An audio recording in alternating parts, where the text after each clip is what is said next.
Hey everybody, Syntax77 back with you, and what you're looking at here is the unfortunate demise of one of my 22 target pistols. This here is the Chiappa model 1911-22 LR chambered pistol, modeled after a 1911. That's Chiappa.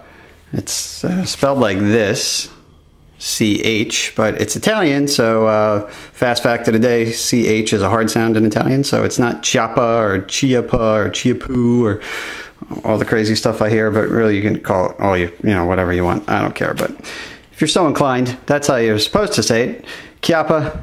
And like I said, it's modeled after a 1911.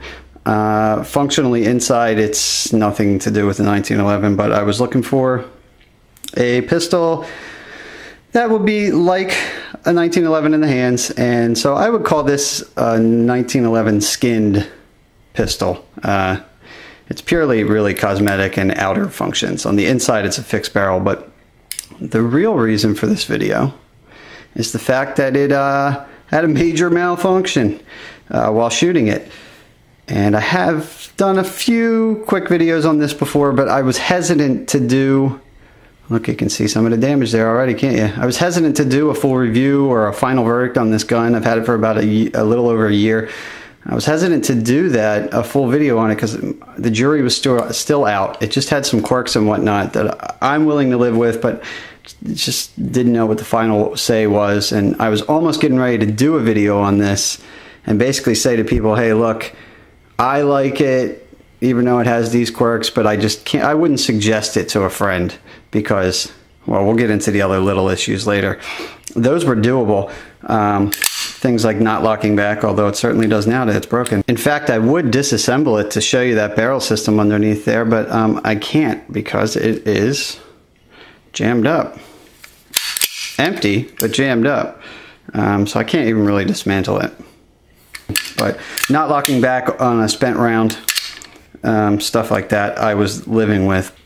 We did a little cabin trip recently, went up to Camp Go Time with my dad. That's deer camp cabin owned by a friend of ours, and my dad took a whole bunch of guns along, and I said, well, I'll bring something. I'll bring this for some plinking. Speaking of which, for those of you that follow the channel and you're into firearms, you may have realized this is my first gun video in a while. Fret not. My dad, like I said, brought up everything from muzzleloaders to shotguns to Old West guns, both replicas and real period pieces, and did a slew of new videos. Those won't be on this channel. Actually, they won't be here. They'll be over there on his channel. He's editing them up as we speak. Some of them are already out. That's White Rook 85.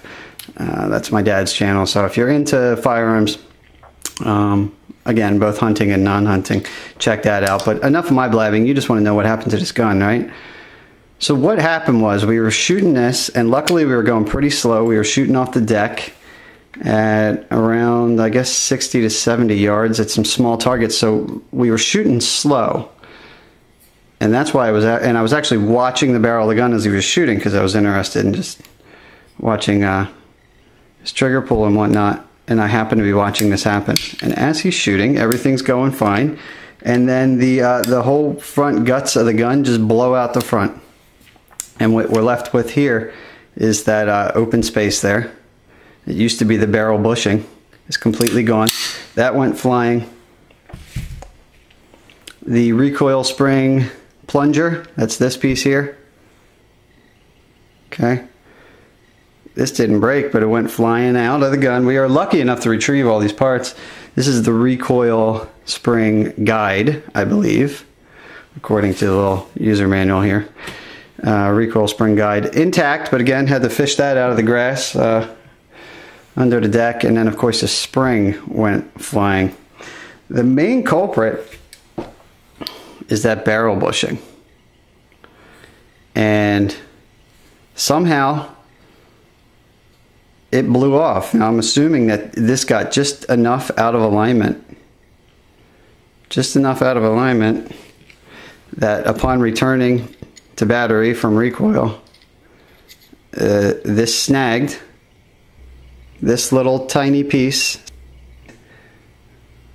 and broke a lower grade metal.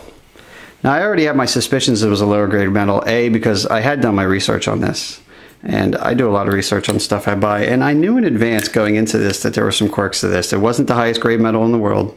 A lot of people said that it would lock back regularly, but when you shoot it on that last round, when it's supposed to tell you it's empty, it wouldn't lock back. And you can see on here the reason for that, or actually I don't know if you can see, but that steel there has actually been marred. It's been beaten up and chewed up a little bit from constantly slamming into this, to the point where it just doesn't lock smooth enough. This probably doesn't work smooth enough. Either way, it wasn't locking back on an empty round. Some ejection issues were noted by people of failure to eject, stovepipes, etc. Once mine broke in, I didn't really witness that happening very often, except for when limp wristing. You got to remember, most 22s are not this kind of setup for a reason. It takes a lot of force to rack a slide back, and 22 generally just doesn't have that much power behind it. So you got to have a firm grip to work against that slide going back. If you don't, you're going to get all kinds of failures. So like I said, that wasn't an issue for me once it broke in.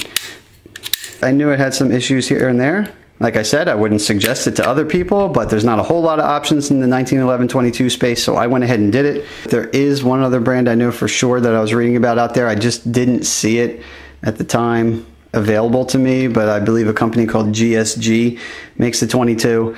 You could look into them as well. And of course there are 22 conversions you can buy for your 1911s, but I was looking for a dedicated platform. So this is where I ended up. The price was right, and I went ahead and was willing to take the risk of some of those lockback issues and whatnot. What I wasn't expecting was catastrophic failure in the front of the tube here. Now I was lucky enough, and this probably explains why I'm not that upset in this video, to buy this gun through Davidson's, aka Gun Genie, aka Galleria Guns. You can use whoever you want. The important part is use somebody that has a lifetime guarantee, and these guys do. So if there's an iffy gun you've been reading reviews about, but it's not something you're depending your life on, again, this isn't a duty gun. This is a plinker. If you're ever unhappy with your gun, these guys will exchange it for a brand new one anytime. I was skeptical of that, but I did it before with a revolver that I wasn't happy with the action on. I went back and they took that gun, sent me a brand new one, different serial number, everything. Didn't bother trying to fix it or anything, just gave me a brand new one. So that's what I'll be doing with this. But as you can see, it just, my poor 22 blew apart. So there you have it. Hopefully I'll have a follow-up video for you on the replacement gun that I get. But until then, I will check you later. I'm Syntax77. Have fun out there. Like bass. Bass.